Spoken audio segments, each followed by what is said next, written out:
जय श्री श्याम भक्तों, कैसे हैं आप सब भक्तों। आज है अनंत चतुर्दशी।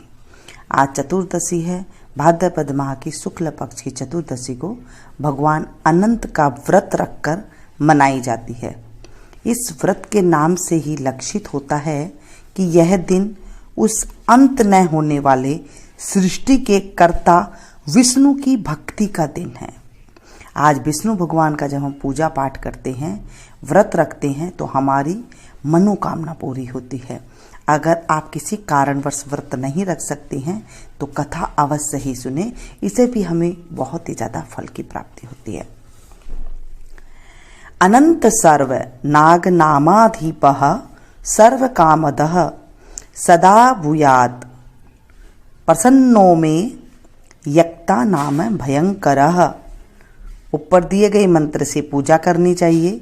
इस विष्णु कृष्ण रूप है और शेष नाग काल रूप में विद्यमान है, अतः दोनों की सम्मिलित पूजा हो जाती है। कैसे पूजा करनी चाहिए? स्नान करके कलश की स्थापना की जाती है। कलश पर अष्टदल कमल के समान बने बर्तन में कुशा से निर्मित अनंत भगवान की स्थापना की जाती है।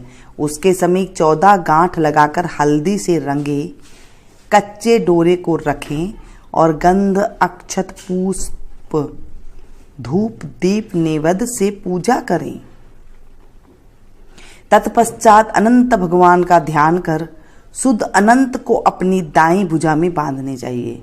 यह धागा अनंत फल देने वाला है। अनंत की 14 गांठें 14 लोकों का प्रतीक है। उसमें अनंत भगवान विद्यमान है। बोलिए अनंत देव भगवान की जय, विष्णु भगवान की जय। अनंत चतुर्दशी की कथा।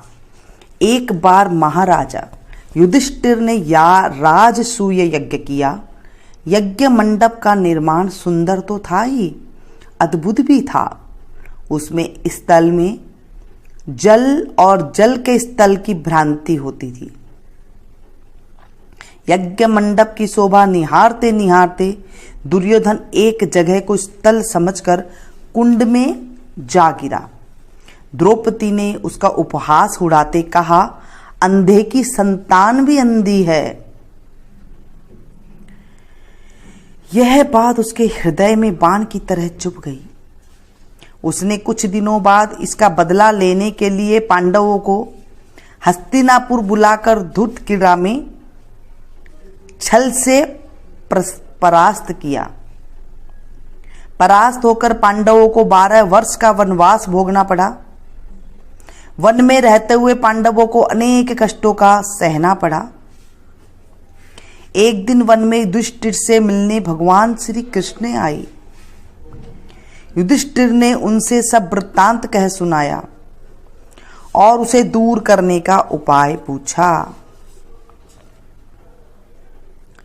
तब भगवान श्री कृष्ण ने उन्हें भगवान अनंत का व्रत करने की सलाह देकर कहा, इससे तुम्हारा खोया हुआ राज्य फिर प्राप्त हो जाएगा।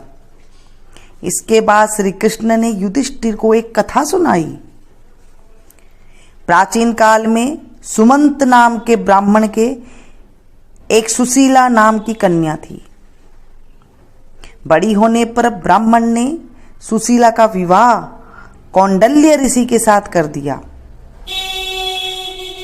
कौंडल्य ऋषि सुशीला को लेकर अपने आश्रम को चल दिए। रास्ते में रात हो जाने पर नदी के तट पर संध्या करने लगे।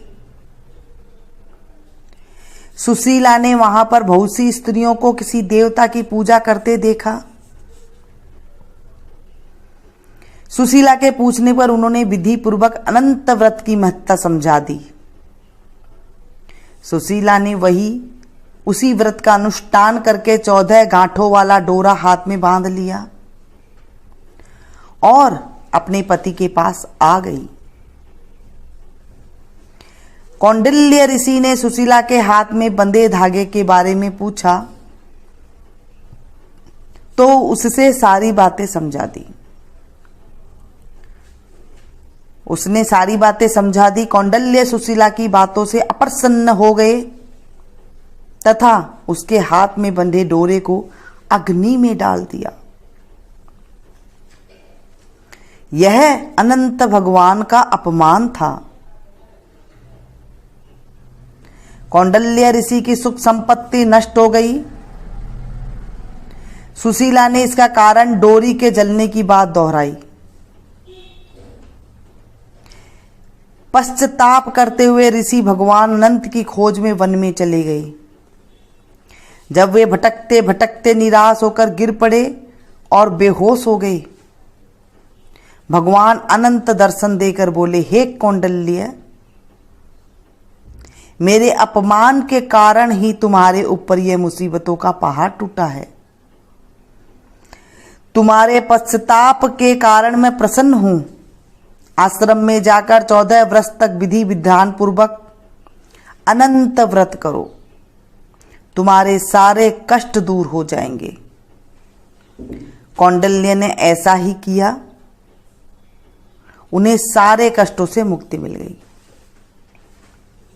श्री कृष्ण की आज्ञा मानकर युधिष्ठिर ने अनंत भगवान का व्रत किया, जिसके प्रभाव से पांडवों को महाभारत युद्ध में विजय प्राप्त हुई।